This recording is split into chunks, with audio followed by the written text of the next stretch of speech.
Hey there, I'm Tatiana Mejia, passionate traveler and about cooking, and I found a way to blend my two greatest loves by creating the first gastronomic tourism agency in Latin America. Welcome to Bites and Sides, where we travel by eating and eat by traveling. In this space, I'll take you on a journey to discover gastronomic tourism, a one-of-a-kind way to explore the world through its flavors, traditions, and local communities.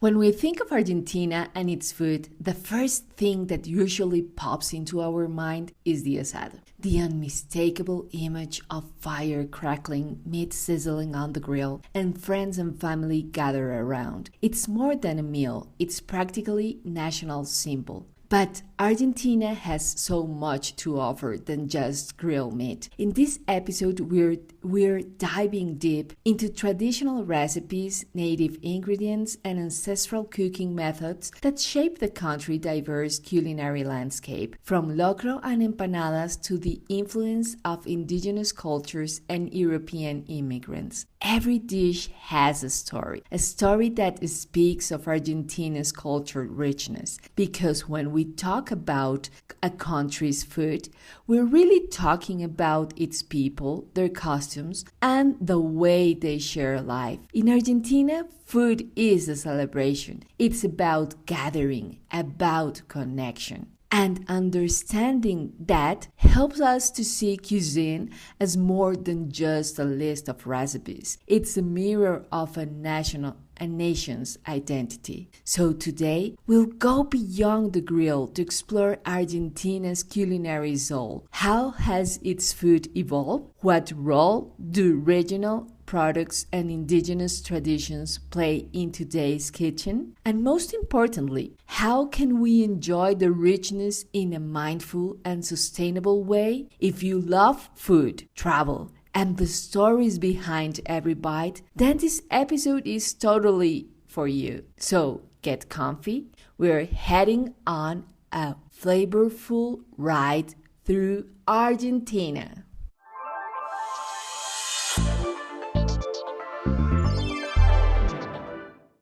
Yes, Argentina and barbecue go hand in hand.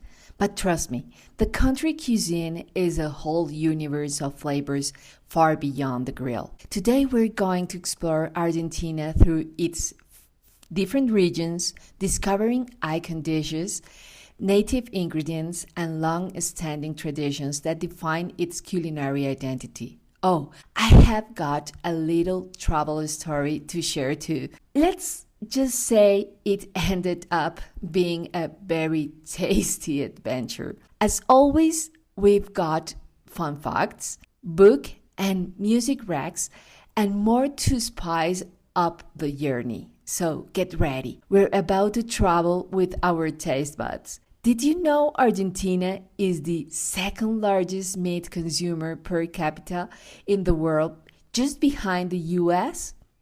But it's not just about how much they eat. It's how they eat it. The asado is more than just grilling. It's a ritual.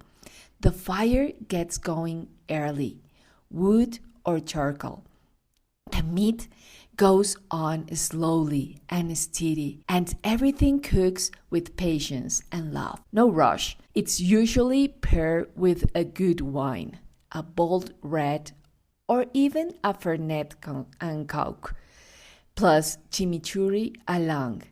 Unheard conversation. Here's a fun tip.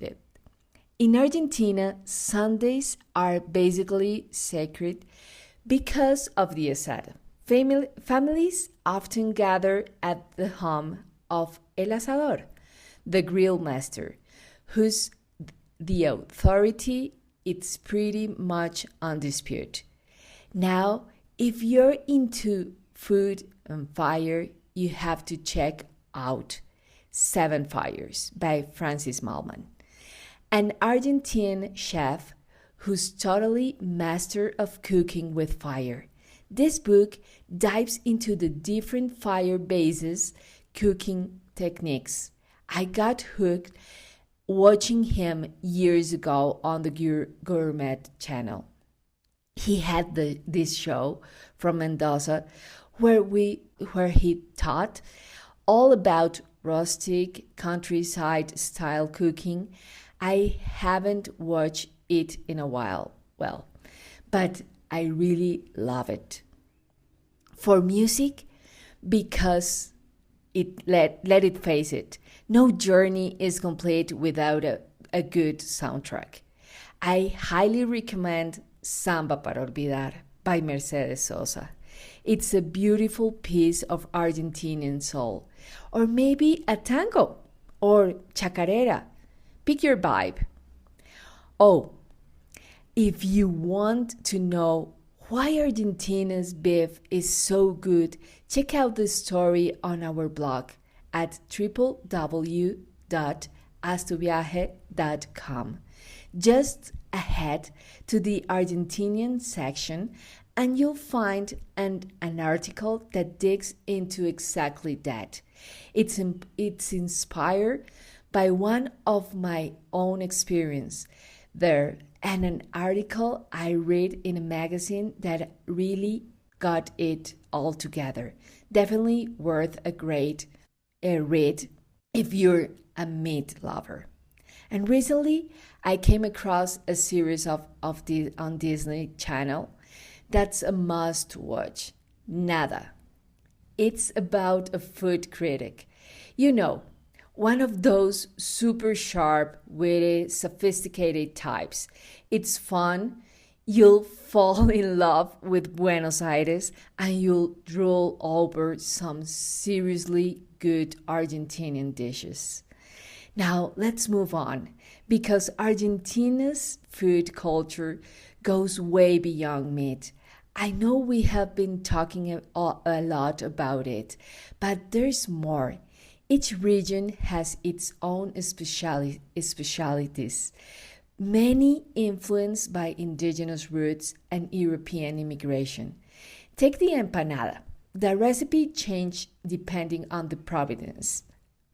In Salta, they use this meat and potatoes. In Tucumán, they had a touch of cumin, and down in Patagonia, they even make it with lamb or seafood. Wherever you go, they are delicious.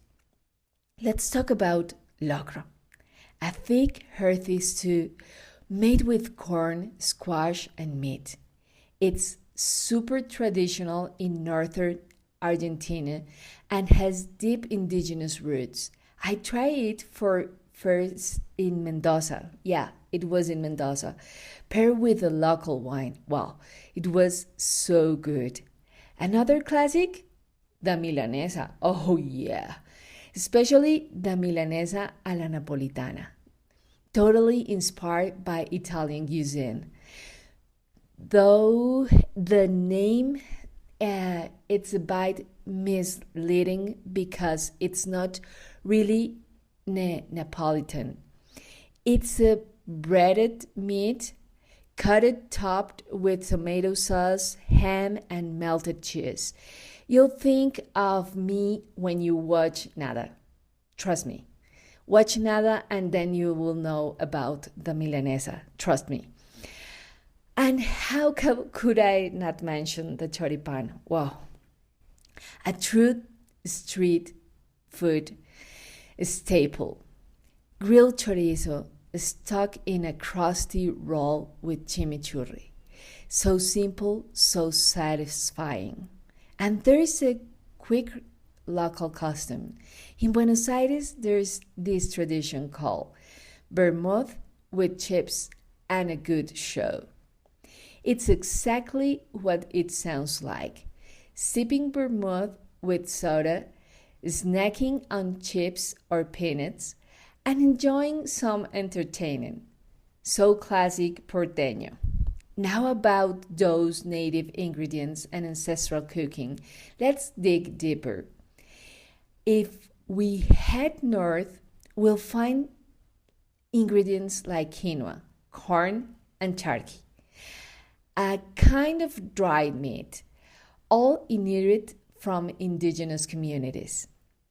Down in Patagonia, lamb and spider crab reign supreme. The Mapuche people, yeah, they're in both Chile and Argentina, use ancient cooking methods like underground roasting, very similar to the Peruvian pachamanca. Ingredients are barred with hot stones and leaves and slow cook give everything a truly unique flavor. If that piques your curiosity, hunt down this book, Patagonia Cuisine by Blanca Cota.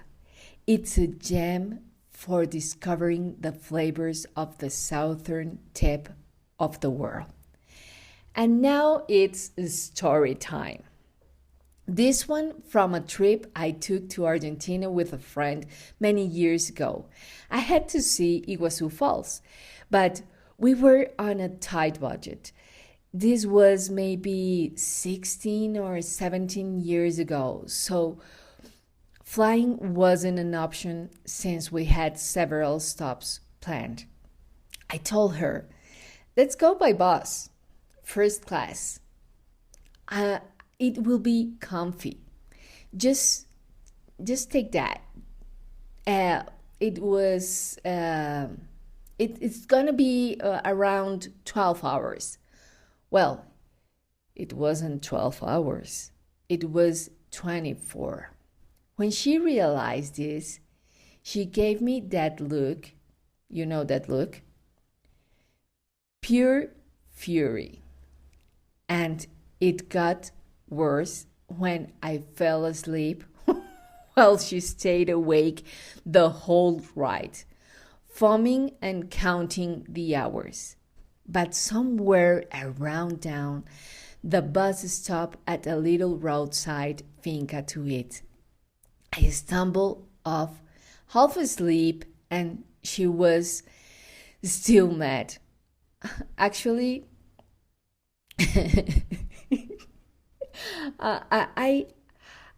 I'm laughing, but she was really mad. But then they brought out the most incredible matambre, a cut of meat so tender and flavorful it changed her whole mood. Even the wine was piping hot, more like a tea than a drink, but well, that didn't matter. That bite of matambre, it flipped a switch in her.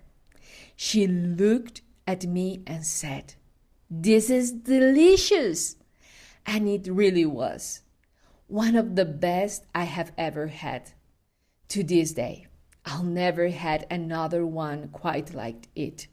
So yeah, always stay open to surprises. You'll never know where a bite of something amazing will leave a mark, not just on your taste buds, but on your soul.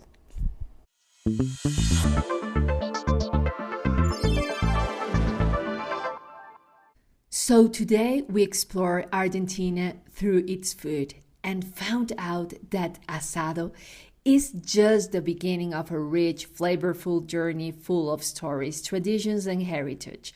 We talk about the role of fire, iconic dishes like locro, empanadas, and choripan, and native ingredients that connect us to Argentinians' roots. And of course, I share a little traveler story that proves sometimes the best food experience are the ones you never saw coming. If there's one takeaway away from this episode, it's that Argentinian food isn't just about what's on the plate. It's about identity, memories, and the joy of sharing. And we can experience all that while still honoring traditions and eating mindfully. Now tell me, have you ever tasted an Argentinian dish that left a mark on you? I love to hear about it. Oh, And speaking about stories, a friend recently messaged me about the Colombian episode, the last one. She's from Cali and said, Tato, how could you forget my sancocho ayuno? So yes, that's once on my list. If you're from Argentina or you have tasted a dish I didn't mention but totally should have, let me know and I'll make sure to talk about it in a future episode. And if you have got your own foodie travel story, send it my way. I love to share it here.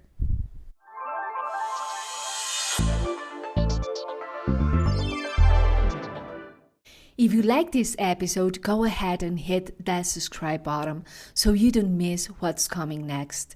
And if you know someone who's loved food, culture, and traveling consciously, share this episode with them.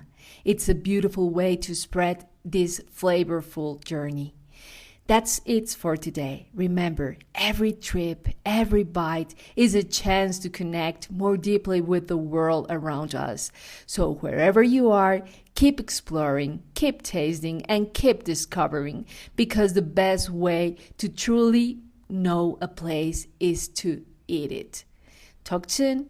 Until next time, travel with an open heart and open palate. Thanks for listening.